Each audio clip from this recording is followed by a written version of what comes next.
Welcome friends, பேக்லட்சுமி serial இன்னைக்கு எபிசோடில் பார்த்தோம் அப்படின்னா பழனிசாமி ஜீன்ஸ் டிஷர்ட்லாம் போட்டுட்டு ரொம்ப ஆர்வமாக பாக்கியாவை பார்க்குறதுக்காக வராரு.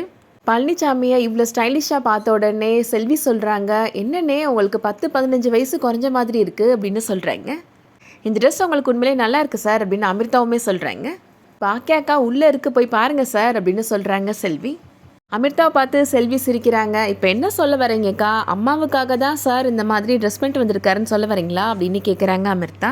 உண்மை அதானே அப்படின்னு சொல்லிட்டு இருக்கிறாங்க செல்வி. பழனிசாமியுமே ரொம்ப எக்ஸ்பெக்டேஷனோட பாக்கியாவை பார்க்கறதுக்காக போகிறாரு.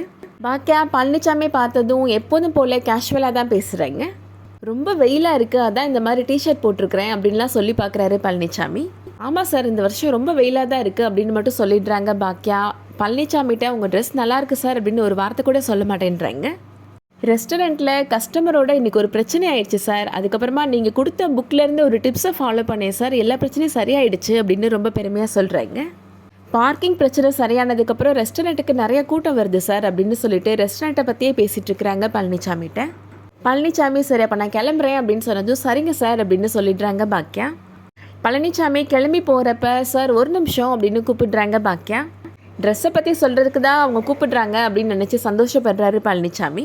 அம்மா கால் பண்ணப்போ நான் நாட்டுக்கோழி குழம்பு வந்து வச்சு கொடுக்குறேன்னு சொல்லியிருந்தேன், இந்த வாரத்தில் வந்து வச்சு கொடுக்குறேன் சார் அப்படின்னு சொல்கிறாங்க பாக்கியா. சரிங்க மேடம், நான் அம்மாட்ட சொல்லிடுறேன் அப்படின்னு சொல்லிட்டு ரொம்ப அப்செட் ஆகி அங்கேருந்து கிளம்பி போயிடுறாரு பழனிசாமி. கார் ஓட்டிகிட்டு போகிறப்ப எல்லாருமே என் ட்ரெஸ்ஸை பார்த்து ஆகோ ஓகோன்னு பாராட்டுறாங்க, பாக்கியா மேடம் ஒரு வார்த்தை கூட சொல்லவே இல்லையே அப்படின்னு சொல்லி நினச்சிட்ருக்கிறாரு. இதுக்கு தான் ஒரு ட்ரெஸ் கடையாக நான் ஏறி இறங்கினேன்னா அப்படின்னு நினைக்கிறாரு. பாக்கியா மேடம் நல்லா இருக்குன்னு கூட சொல்லியிருக்க வேணாம், நல்லா இல்லைன்னு கூட சொல்லியிருக்கலாமே, என் ட்ரெஸ்ஸை பார்க்க கூட இல்லை அவங்க அப்படின்னு புலம்புறாரு. பாட்டை கேட்டு நம்மளோட மூடை மாற்றுவோம் அப்படின்னு சொல்லிட்டு பாட்டு போட்டு கேட்குறாரு. அப்போ பார்த்தா எல்லாம் சோக பாட்டாக தான் வந்துட்டுருக்கு.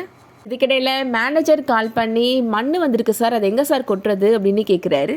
என் தலையில் கொட்டியா அப்படின்னு சொல்லிட்டு ரொம்ப கடுப்பாகி பேசுகிறாரு பழனிசாமி. இதுக்கிடையில் செல்வி வழக்கம் போல் பாக்கியாட்டா சார் வந்தார், அவர் போட்டிருந்த ட்ரெஸ்ஸை கவனிச்சியாக்கா அப்படின்னு கலாய்க்கிறாங்க. அதெல்லாம் நான் பார்க்கலடி அப்படின்னு சொல்லிடுறாங்க பாக்கியா. என்னக்கா நம்மகிட்ட யாராவது பேச வந்தாங்கன்னா அவங்க என்ன ட்ரெஸ் போட்டிருக்காங்கன்னு கூட பார்க்க மாட்டியாக்கா நீனு அப்படின்னு கேட்குறாங்க செல்வி. உனக்கு வேணா வேலை இல்லாமல் இருக்கலாம், எனக்கு 1008 வேலை இருக்குது, இதெல்லாம் கவனிக்கிறதுக்கெலாம் எனக்கு நேரம் இல்லை அப்படின்னு சொல்லிட்டு போயிடுறாங்க பாக்கியா.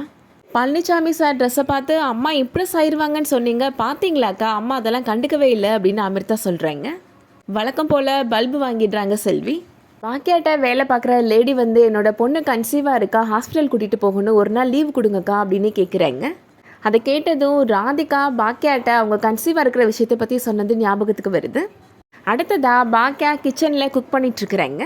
கோபி இப்போ அவரோட ஃப்ரெண்டுகிட்ட ஃபோன் பேசிகிட்டு இருக்கிறாரு. நல்லா கிச்சன் ஆரம்பிக்கிறப்ப உன்னெல்லாம் பண்ண முடியாதுன்னு நக்கலாக பேசினேன்லடா, இப்போ ஆர்டர் மேலே ஆர்டர் வந்து குவியுது அப்படின்னு சொல்லி பெருமையாக பேசிகிட்டு இருக்கிறாரு. டைனிங் டேபிளில் இருக்கிற ஆப்பிளை எடுக்கிறாரு. என்ன மேடம் மறைச்சி பார்க்குறீங்க, இது நான் என்னோட காசு போட்டு வாங்கி வச்சது அப்படின்னு சொல்கிறாரு பாக்கியாட்ட. பில்லு கூட இருக்குது, அது ராதிகாட்ட இருக்குன்னு நினைக்கிறேன் அப்படின்னு நக்கலாக சொல்கிறாரு. பாதாம் முந்திரி ட்ரை ஃப்ரூட்ஸ்லாம் வாங்கி வச்சுருந்தேன், நீங்கள் பார்த்தீங்களா மேடம் அப்படின்னு கேட்குறாரு கோபி. நீங்கள் கொஞ்சம் நகண்டிங்கன்னா இந்த செல்ஃபில் இருக்கான்னு பார்த்துப்பேன் அப்படின்னு சொல்கிறாரு கோபி. பாக்கியா இப்போது கையில் கத்தி வச்சுருக்கிறாங்க.